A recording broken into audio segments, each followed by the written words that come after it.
Hola a todos. El teorema fundamental de la aritmética es una herramienta muy potente para poder estudiar los divisores de un número. Nos dice que si yo tengo cualquier número n y lo puedo escribir de forma factorizada en factores primos como p1 elevado a la alfa 1 por p2 elevado a alfa 2 por pk elevado a alfa k, cualquier divisor de n siempre será de la forma p1 elevado a, digamos, beta 1 por p2 elevado a la beta 2 por pk a la beta k, y beta i es más entre 0 y alfa i. Tengo todos los divisores perfectamente organizados de cualquier número que yo quiera. Esto, digamos, es lo que se estudia en cualquier libro de aritmética, de teoría de números. Pero cuando queremos resolver un problema de teoría de números en el ámbito de las Olimpiadas Matemáticas, vemos que necesitamos profundizar aún más en estas expresiones. Necesitamos un conocimiento realmente profundo de esta expresión. Y esto no lo vamos a encontrar en ningún libro de teoría. En ningún libro de teoría se dedica a explicitar, a explicar, a desarrollar estos elementos de una forma más profunda. Y por esto es tan importante el aprendizaje basado en el problem solving, en la resolución de problemas, porque es precisamente cuando nos intentamos enfrentar a un problema de este tipo cuando realmente nos esforzamos, nos obligamos a profundizar en estas expresiones, a desarrollar estos conceptos de una manera mucho más profunda que haríamos simplemente leyendo la pura teoría. Y esto lo vamos a poder ver, en este caso, al resolver el problema número 4 de las Olimpiadas Matemáticas Internacionales del año 2002, en el cual vamos a necesitar un conocimiento realmente profundo de la descomposición en factores primos de un número y cómo se ordenan de menor a menor todos estos divisores. Vamos a verlo. En este problema nos dan un número entero mayor que 1 y nos dicen que todos sus divisores se pueden escribir de la forma de 1, de 2, de 3, etcétera, etcétera, hasta llegar a dk, todos los divisores de este número. Naturalmente, el primero siempre será 1 y el último siempre será el propio n. Aquí en medio pues están todos los divisores, digamos, propios de este número. Y nos dicen que definimos el siguiente número, que es multiplicando 1 por el siguiente, la suma de todos los productos de uno de ellos más el siguiente, hasta llegar al penúltimo multiplicado por el último. Y nos piden demostrar que d es siempre más pequeño que el cuadrado de n. Este es el primer apartado. Para poder resolver este problema tenemos que profundizar en la descomposición factorial de un número y tenemos que ver estos divisores cómo están presentados de una manera, digamos, un poco profunda. Vamos a ver algún ejemplo. Cogemos, por ejemplo, el número n igual a 20. Los divisores serán 1, 2, 4, 5, 10 y el propio 20. Y aquí observamos una cosa muy curiosa, muy interesante y que nos va a permitir resolver este problema. Es que todos los divisores funcionan de alguna manera, por decirlo de alguna manera, por parejas. Observemos. 1 por 20 es 20, 2 por 10 es 20, 4 por 5 es 20. Es decir, que un número multiplicado por su simétrico respecto del final siempre da lugar a n. Otro ejemplo, cogemos el 24, tiene divisores en 1, el 2, el 3, el 4, el 6, el 8, el 12 y el propio 24. Y observamos lo mismo. 1 por 24 es 24, 2 por 12, 24, 3 por 8, 24, 4 por 6, 24. Además, otro dato interesante de la descomposición factorial, o cómo esto se representa en la sucesión creciente de divisores, es que el primer elemento, el de 2, el divisor más pequeño no trivial del número, siempre es un número primo, que es siempre el primo más pequeño divisor de 20, o del número que sea. Y el último, obviamente, pues siempre es el número dividido entre este de aquí. 12 es 24 partido entre 2. Con estos datos ya tenemos suficiente información, suficiente conocimiento para intentar demostrar esta propiedad. Vamos a escribir esta propiedad que acabamos de ver de forma simbólica. Es decir, ¿qué tenemos? Que uno de estos divisores multiplicado por su simétrico, es decir, d menos k menos i y más 1, porque empezamos por el 1, es siempre igual a n. Por lo tanto, d sub i es n partido entre d sub k menos i más 1. Por lo tanto, d sub i por d sub i más 1 es igual a n por partido entre d sub k menos i más 1 por n partido entre d sub k menos i más 1 es más 1 menos d sub k menos i. Es decir, n partido entre d sub k menos i más 1 por d sub k menos i. Por lo tanto, esta suma de aquí d es la suma, el sumatorio para todos los i desde 1 fins a k menos 1 de d sub i por d sub i más 1, es decir, es la sumatorio desde i hasta 1, desde 1 hasta k menos 1, de n al cuadrado partido entre d sub k menos i más 1 por d sub k menos i. Aquí tenemos una ensalada de subíndices que es puramente formal. Es decir, en realidad lo que tenemos que quedarnos es con la idea. Nosotros estamos recorriendo todos los divisores de izquierda a derecha, del más pequeño al mayor, uno por uno, y ahora lo que hacemos es recorrer estos mismos divisores de derecha a izquierda. Es exactamente igual. Lo que pasa es que nos obliga, si queremos hacerlo bien y con el lenguaje matemático preciso y perfecto, a estar trabajando continuamente con estos subíndices tan engorrosos. Pero es exactamente lo mismo. Vamos sumando productos de izquierda a derecha y aquí vamos sumando productos de derecha a izquierda. ¿Qué hemos ganado aquí escribiéndolo de esta manera?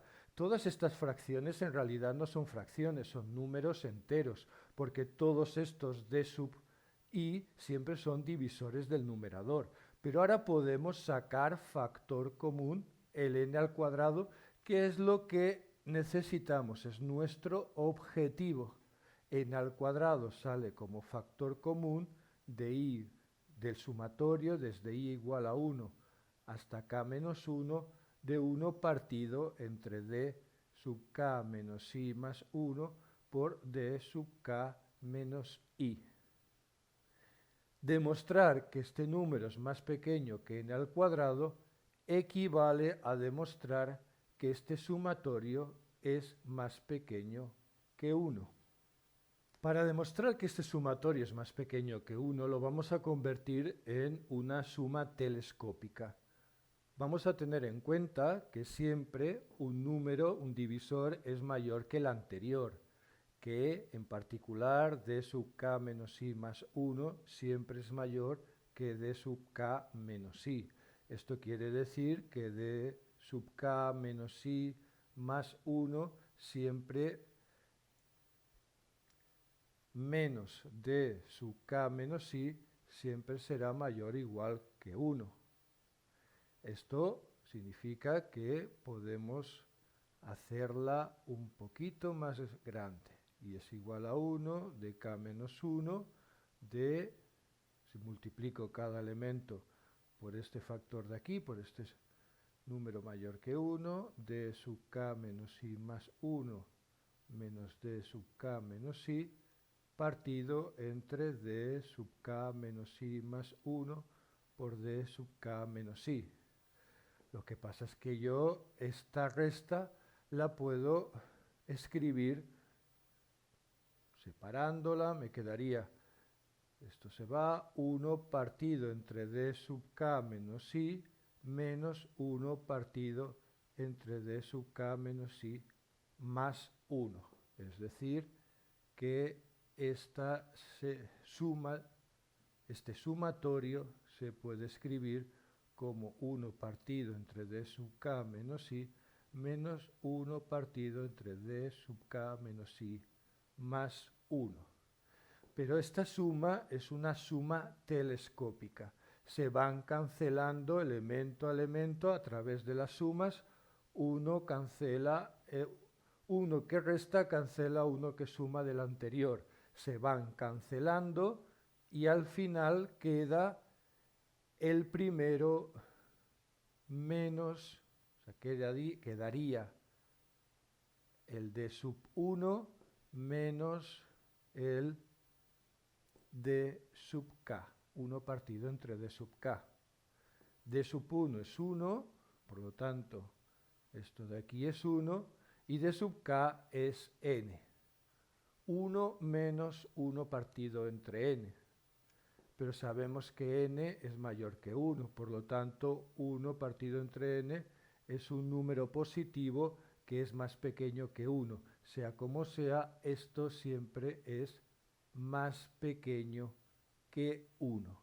Es decir, hemos demostrado que este sumatorio es más pequeño que 1, por lo tanto, al multiplicarlo por n al cuadrado, obtenemos que la d siempre es más pequeño que n al cuadrado, tal y como queríamos ver.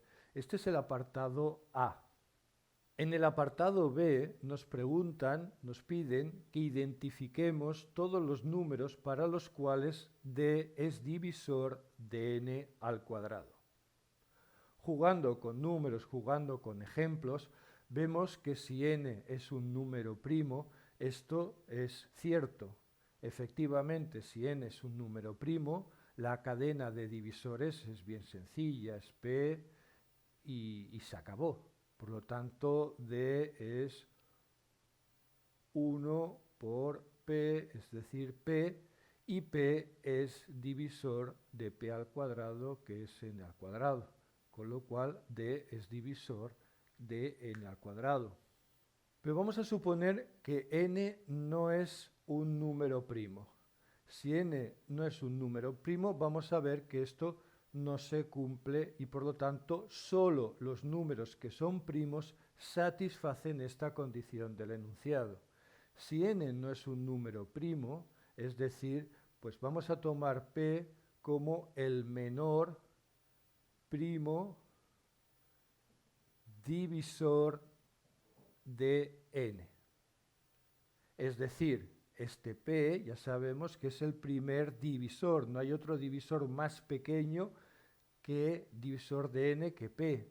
Y por lo tanto tenemos una cadena d sub 1 más pequeño que d sub 2 que es p, aquí tenemos un 1, después tendremos todo lo que queramos tener hasta llegar a d sub k menos 1 y d sub k. Sabemos que d sub k es el propio n y d sub k menos 1 pues es el n partido entre p.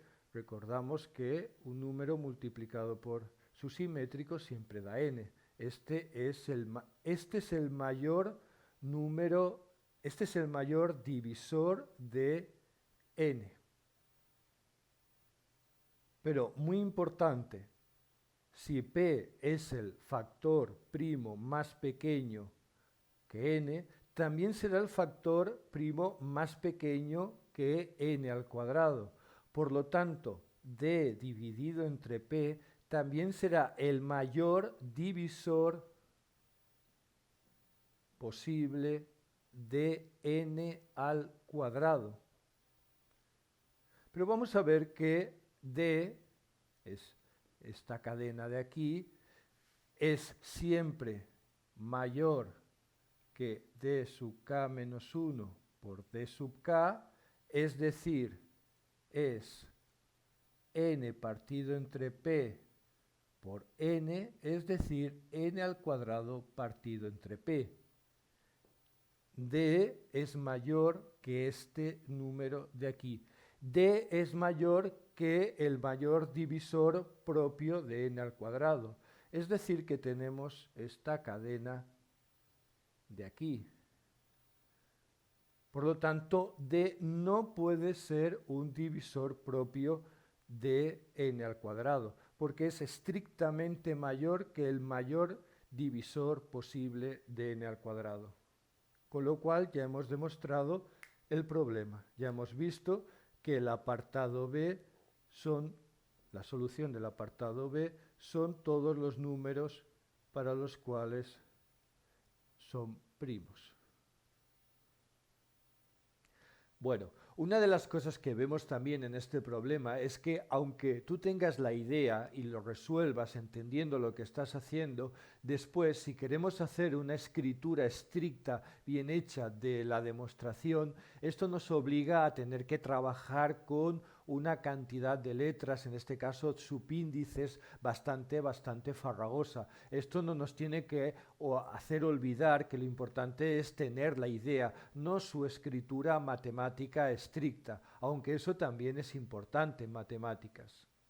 Este problema lo podéis encontrar como problema 6.106 de mi libro de teoría de números, que podéis descargar de forma totalmente gratuita y totalmente sin ningún tipo de compromiso de esta dirección de internet. En este recopilatorio he intentado recoger, por un lado, problemas que voy haciendo de las más diversas dificultades, desde los más fáciles hasta los más difíciles, y también he incorporado las teorías, los elementos de teoría que son necesarios para resolverlos. De esta manera intento ofrecer a la comunidad un recopilatorio sistemático y profundo de la teoría de números.